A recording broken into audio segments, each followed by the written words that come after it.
낙랑군이 평양에 있었다라고 한 얘기는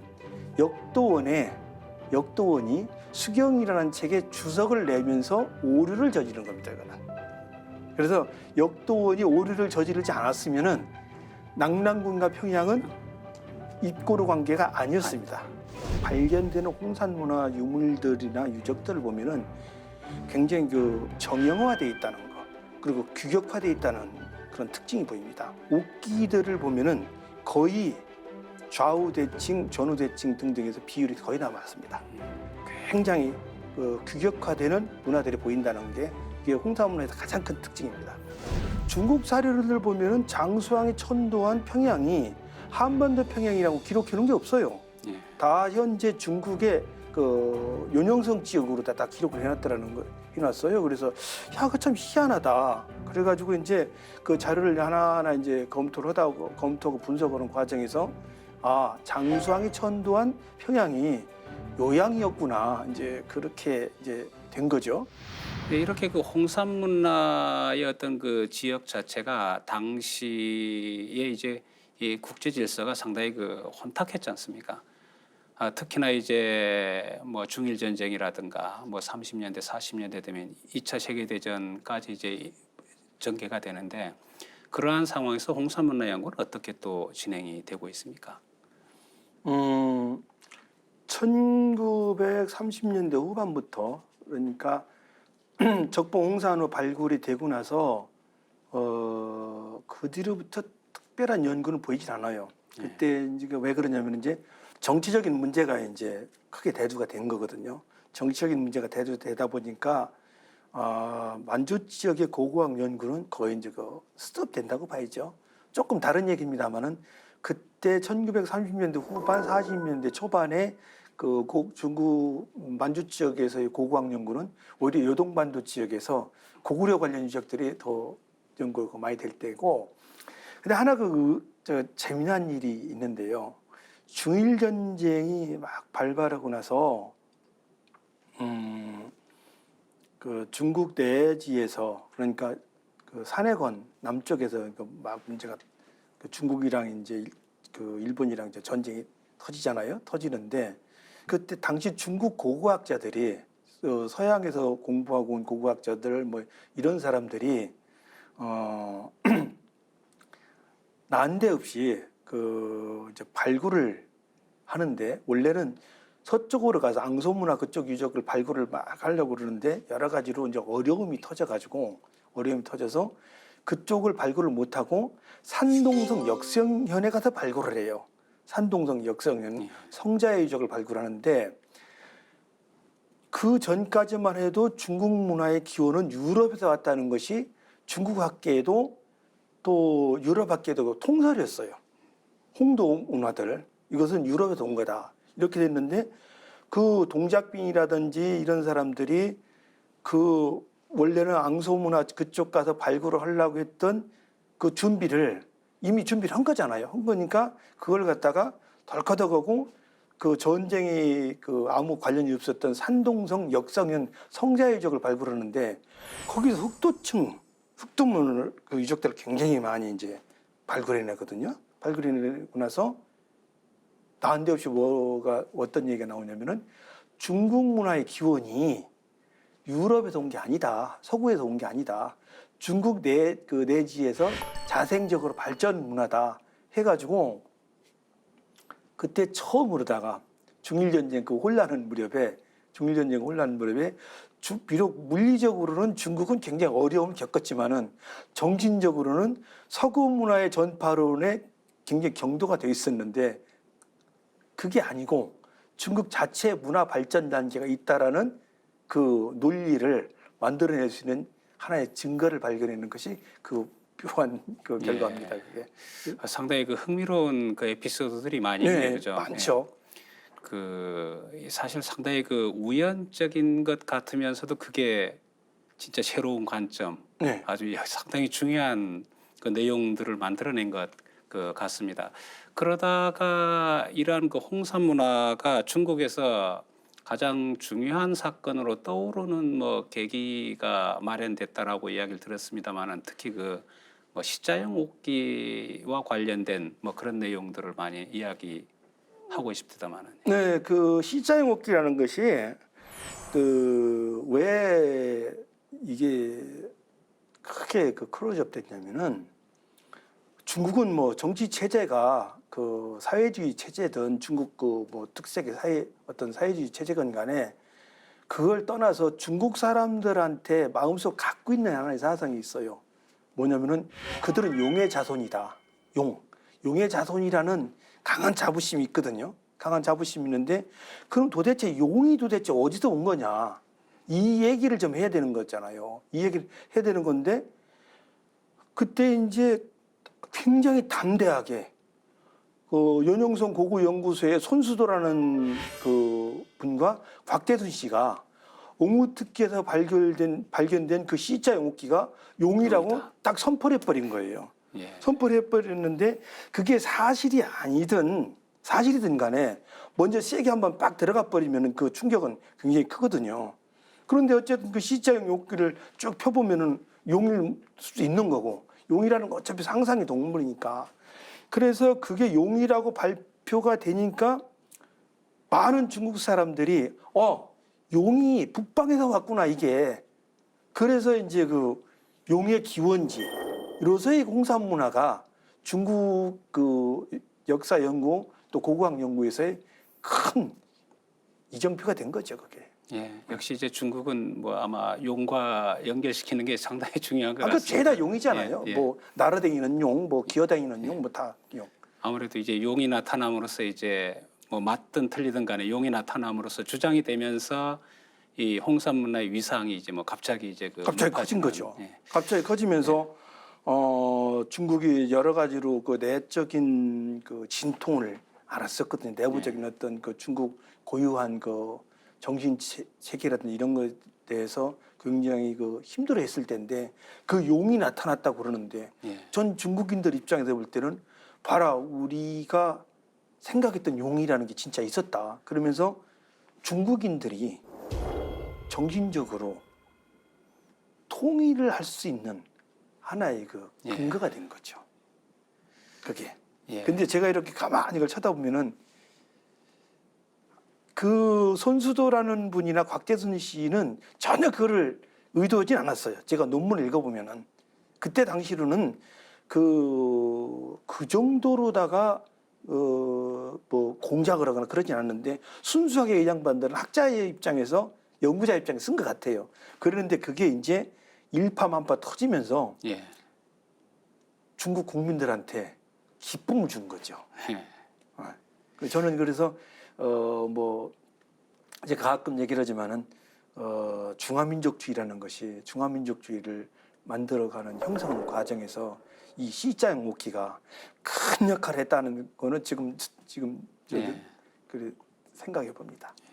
그렇게 이제 중국 민족의 이제 그 높은 관심을 이제 그 갖게 되면서 아무래도 역사학자들의 활동도 뭐 활발해질 수밖에 없었겠죠, 그죠? 그렇죠. 예, 그래서 이러한 그 홍산문화에 대한 연구가 그 이후에 중국인들에 의해서 활발히 이루어지고 여기는 아무래도 그 서병기 교수의 업적도 우리가 이제 무시 못할 바겠죠, 그죠? 예. 아이, 소병기 선생님은 예. 제가 2번 뵀습니다. 돌아가시기 전에 2번 뵀는데 그 소병기 선생의 아들이 나의 아버지 소병기라는 책을 쓴 적이 썼어요. 그래서 내가 그 책을 사서 쭉 읽어보면서 정말 그 소박한 욕심 없는 저 소병기라는 분이 오늘날에 중화민족을 만들었는데 어마어마한 역할을 했구나 그런 생각이 들어요. 예. 그런데 소병기 선생의 1800년대에 1980년대 동산지휘적 그 발굴 좌담이라면서 앞으로 북방문화를 연구를 하는데 어떻게 해야 된다라는 그 얘기, 고문화, 고성, 고국이라는 그 논리를 제시하면서 그때 당대의 중국 최고의 고고학자들이 북방으로 다 투입이 됩니다. 양후라든지 유진상이라든지 그런 분들이 다 투입이 돼가지고 그 홍산 문화를 연구를 하고 홍산 문화를 연구하는 과정에서 흑융화 문화 연구가 되고 조보고 문화 연구가 되고 또 화가자 마청 문화도 연구가 깊이 됐던 겁니다. 그게 그래서 그 나중에 이제 소변기 선생님께서 돌아가시면서 마지막으로 이제 자기 그 유해를 갖다 고향에다 뿌려달라고 그래서 이제 발에다 뿌리거든요.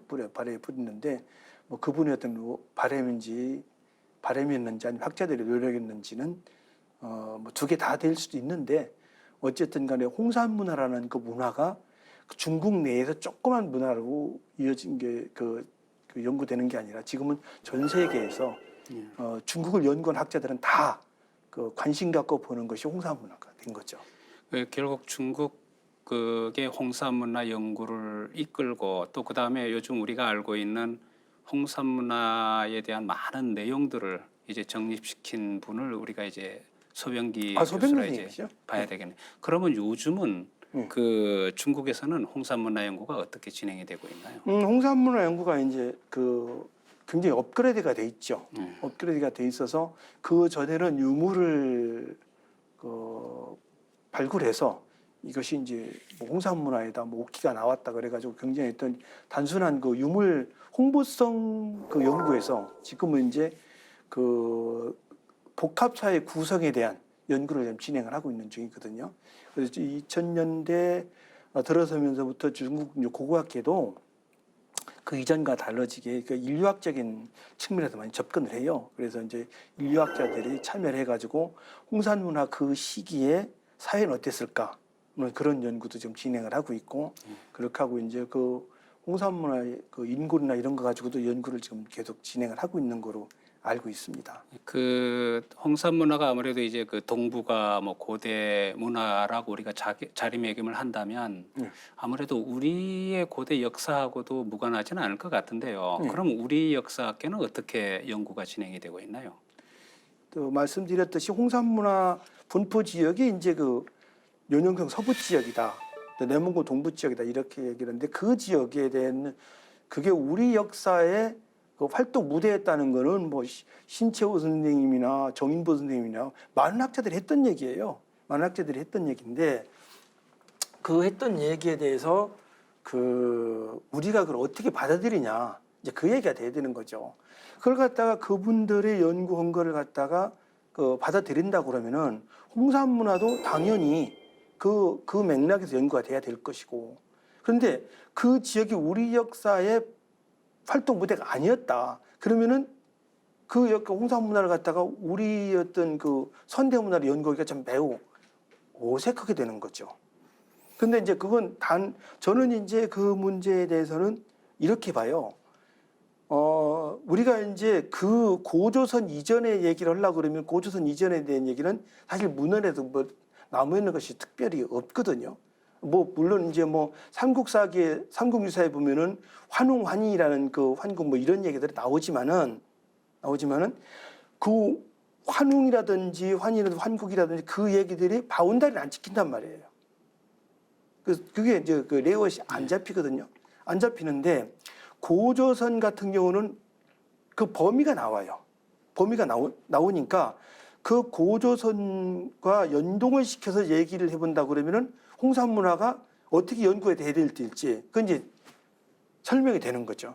그래서 홍산 문화라는 것이 우리 학계에서 연구가 될 때 이제 보면은 한국의 어떤 문화의 그 형성, 한민족의 형성과 관련을 둬서 연구를 해야 된다 하는 그 부류와 그렇지 않다는 부류로 나눠지는데 그 부류로 나눠지는 것과 안 나눠지는 차이는 뭐냐면은 고조선의 위치를 어떻게 볼 거냐 하는 그 문제가 되는 거죠. 예를 들어서 고조선의 위치를 갖다가 한반도 쪽으로 본다 그러면은 홍산 문화랑 우리는 별로 관련이 없는 거죠. 왜? 홍산 문화 그 지역은 분명히 나오잖아요. 나오는 거고 그럼 고조선 지역과 홍산 문화 지역은 적어도 몇백 킬로가 떨어져 있다. 그러면 그건 같이 볼 수가 없는 거죠. 그런데 고조선 지역이랑 홍산 문화 지역이랑 같은 지역이다. 그럼 당연히 그건 같이 봐야 되는 거죠. 왜냐하면은 아니 홍산 문화 지역에 그 살았던 사람들이 여러 가지 자연 환경으로 흩어지는 건 분명히 맞아요. 그렇다 하더라도 그 지역을 안 떠나고 지키는 사람들이 있어요. 그 지역을 지키는 사람도 있다고. 그 지역을 지키는 사람들이 자연 환경이 좋아지면은 점점 세력이 더 커지고 그러다 보면은 그 사람들이 나라를 하나 거부한다 그러면은 그걸 갖다 홍산문화 지역은 그 홍산문화를 우리 문화에서 배척시켜서 연구를 할 수는 없는 거죠.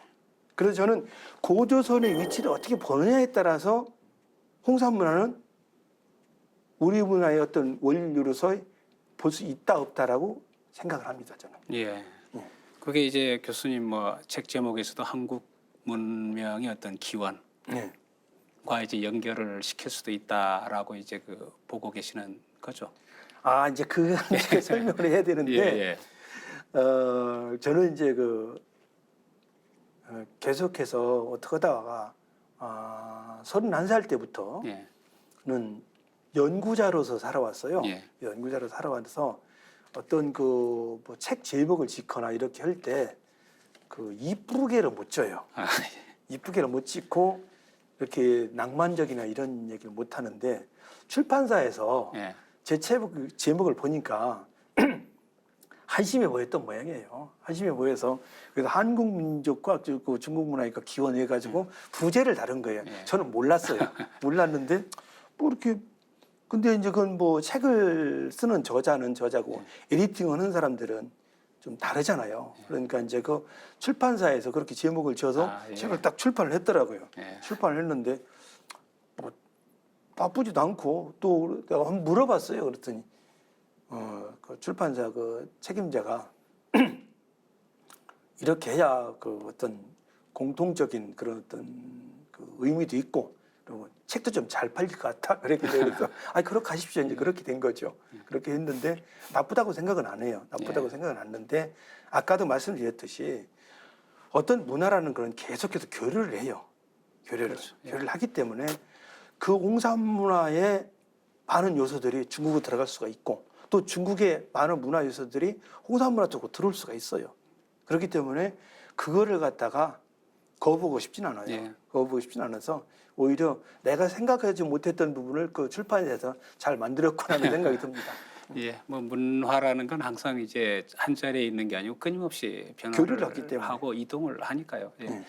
그 홍산 문화가 사실은 뭐 동북아의 중요한 고대 문화이기도 하지만 우리가 항상 이야기를 할 때는 뭐 세계 고대 문명과 어떤 문화와 이런 뭐 삶을 이렇게 밝힐 수 있는 하나의 실마리를 제공하는 어떤 세계적인 문명으로도 이야기를 하더라고요.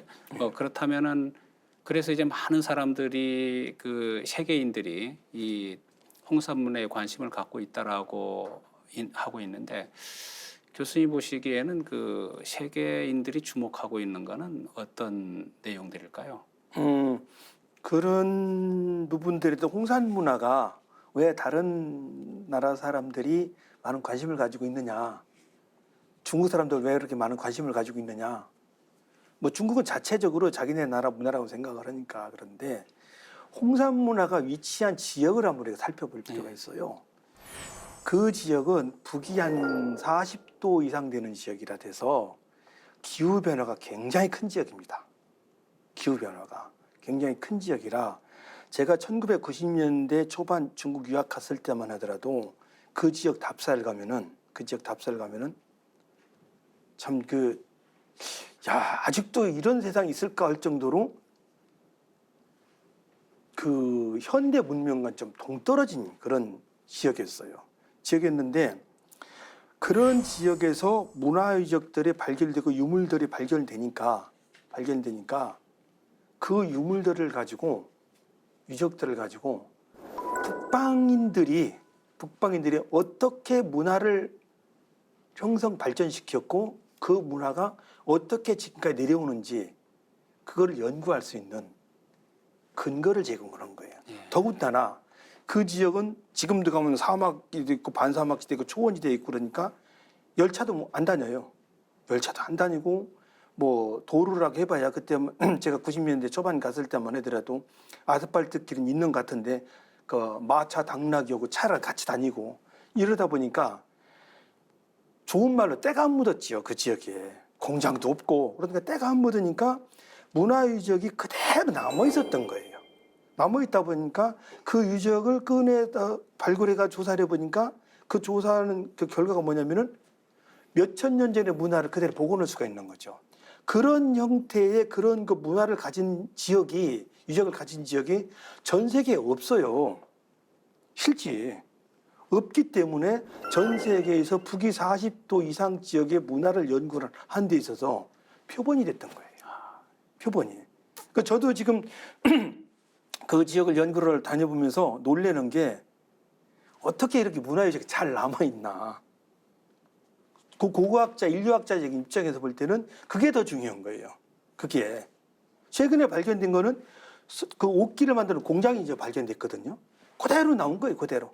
이게 도시화가 다 됐다 그러면 다 날라갔죠. 근데 그대로 남아있죠. 그러다 보니까 다른 나라 사람들을 볼 때도 야, 이거는 고대 문화를 연구를 하는 데 있어서 이게 그대로 그 때묻지 않은 유적들이 있으니까 때묻지 않은 유물 유적들이 있으니까 아주 순수하게 접근할 수가 있는 거죠. 예. 아마 그 제레드 다이아몬드가 그 유적을 알았더라 그러면은 총균세를 예. 다시 그 총균세를 다시 썼을 거예요.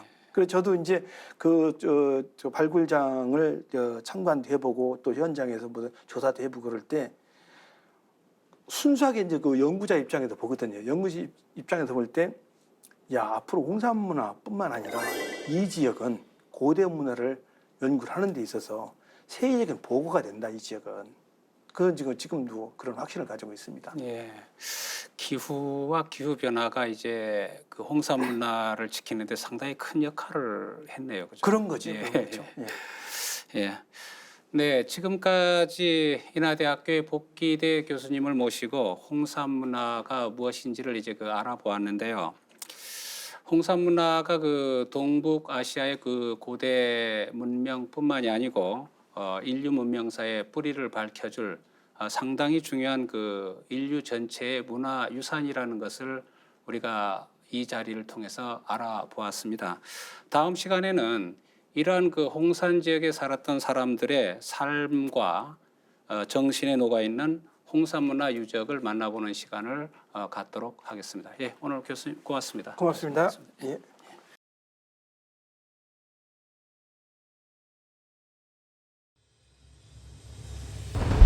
근데 그 집단으로 거주한 흔적들을 보면은 굉장히 질서정연해요. 예. 질서정연해 가지고 그 질서정연함을 가지고 우리 이제 그 당시 사회를 연구를 해야 되는 거죠. 그런 그 사회를 연구할 수 있는 그런 유적들이 매우 많이 발견됐다는 거죠. 또 그 무덤 같은 경우가 이제 그 사회 청찰을 연구하는 데 있어서 하나의 중요한 그 지표가 되는데 그 무덤 규모라든지 아니면은 무덤에서 그 껴묻힌 유물들을 볼 때 홍산문화 시기에는 분명하게 사회 층차가 굉장히 엄밀하게 분리가 됐던 것 같아요. 됐던 것 같아요. 예. 그 절대자와 소통할 수 있는 공간, 그 어떤 또 특별 지역, 이게 지금 이제 재단이라는 형태로 나타나는 거죠. 아마 거기서 어떻게 뭐 제천을 했는지 또 땅에다 제사 지는지 그건 모르겠습니다만은 아마 그렇게 넓은 지역을 만들었다고 그러면은 거기서 많은 사람들이 모여가지고 분명히 무슨 행위를 했을 거라고 생각을 합니다.